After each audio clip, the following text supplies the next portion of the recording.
আজই ডাউনলোড করুন আর এনজয় করুন আপনার পছন্দের শো।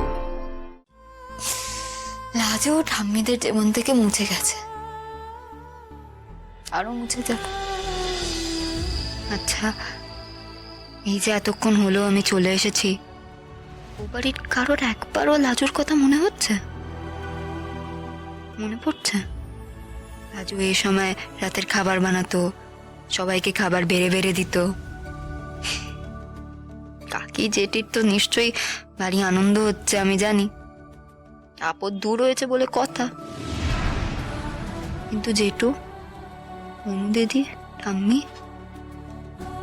ওরা কি একবারও আমার কথা ভাবছে না? আগো, অনু দিদি তো কাঁদছিল আমি বেরোনোর সময়।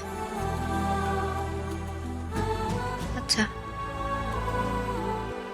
ওই লোকটা, ওই কিটকেল কি আমার কথা ভাবছে? আমাকে ফোন করেছে যখন, তখন নিশ্চয়ই ওর মনে পড়ছিল একটু একটু।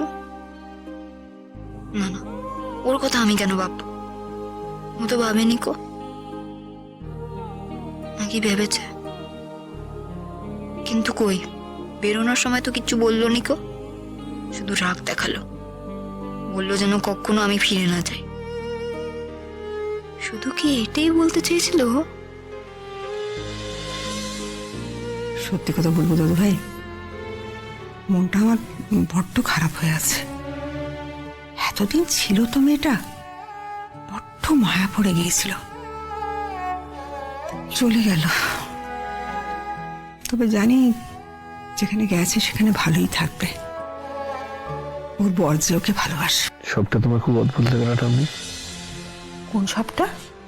এই যে সুদেবের বাড়ির লোক এতদিন রাজি হলো না রাজুকে ঘরে নিতে, হঠাৎ রাজি হয়ে গেল, সুদেব রাজুকে ঘরে নিয়ে গেল। সে তো একরকম ভালোই হলো, তাই না? আমরা তো এরকমটাই চেয়েছিলাম, চাইনি?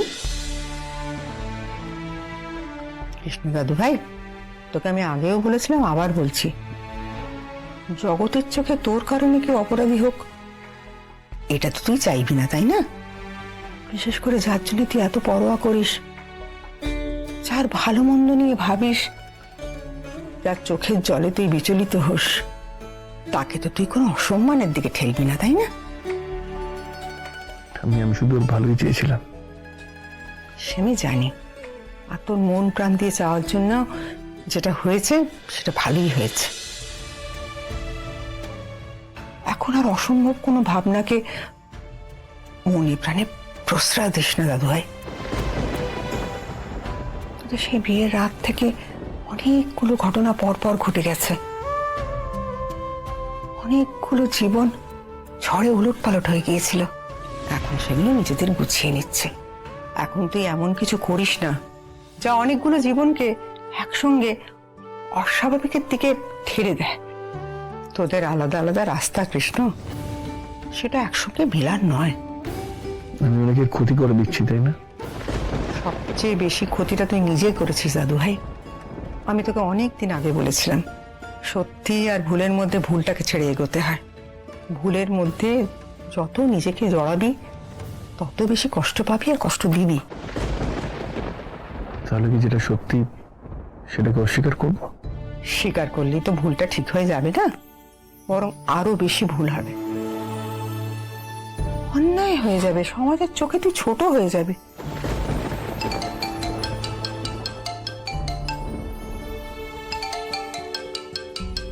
তোমার ফোন।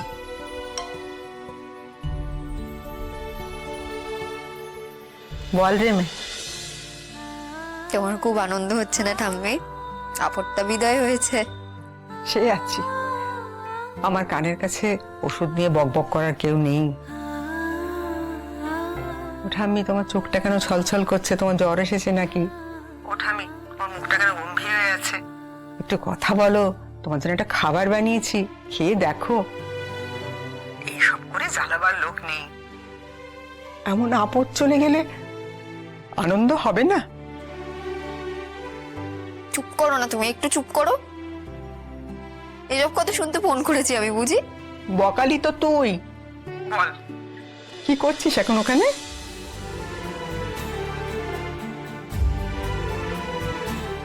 থাক, এখনই কাউকে বলে কোনো কাজ নেই যে এরা আমাকে 2 দিন পরেই বিদায় করে দেবে। আবার ওদের বাড়ির সবাই চিন্তা করতে শুরু করবে। কিছুই না, আমার বরের মা বলে দিয়েছে আমার রান্নাঘরে যাওয়ার কোনো দরকার নেই। তাহলে তো ভালোই, তারা তো তোকে রানীর হালে রেখেছে।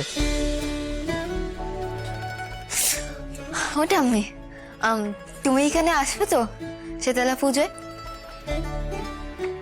এসো না, আমরা বেশ দেখা করতে পারবো, খুব ভালো হবে। আর দাদা কিন্তু আমাকে বলেছে দাদা আসবে, তুমি আসবে তো? ইচ্ছে তো করে রে, কিন্তু শরীরের গতিবিধিকে দেখিনি আগে। এতটা পথ আমাকে নিয়ে গিয়ে আবার ওরাই না বিপদে পড়ে যায়। তুই সংসার কর দিদি, আর লেখাপড়াটা অবশ্যই করবি, ওটা কিন্তু ছাড়ার কথা মনেও আনবি না। ঠাম্মি কেমন যেন দায় সারা ভাবে কথা বলছে।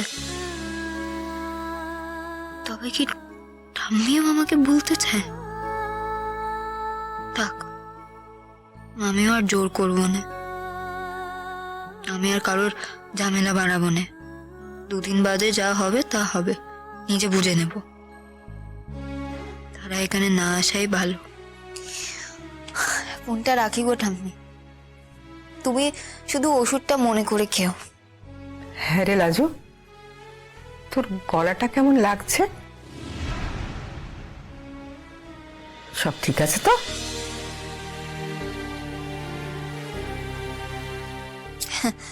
কেমন লাগছে আবার? সব ঠিক তো আছে। কেমন যেন থমথমে লাগছে গলাটা, কিছু হয়েছে? তোকে কেউ কিছু বলেছে? আমাকে সত্যি করে বল লাজু, ওখানে সব ঠিক আছে তো? হ্যাঁ হ্যাঁ ঠাম্মি, সব ঠিকই তো আছে। জানো তো, তুমি একদম ঠিক বলেছো, আমি এখানে একদম রানীর মতন আছি, সত্যি সত্যি।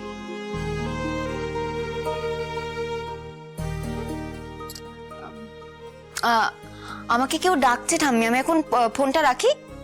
ঠিক আছে, এখন রাখ, মাঝে মাঝে ফোন করিস কেমন? হ্যাঁ।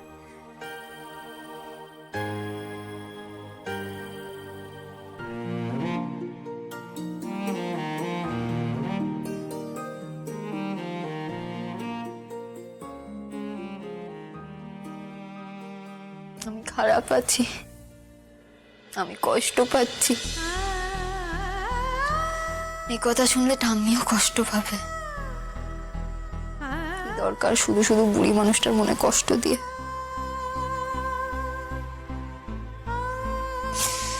লাজও ঠাম্মিদের জীবন থেকে মুছে গেছে,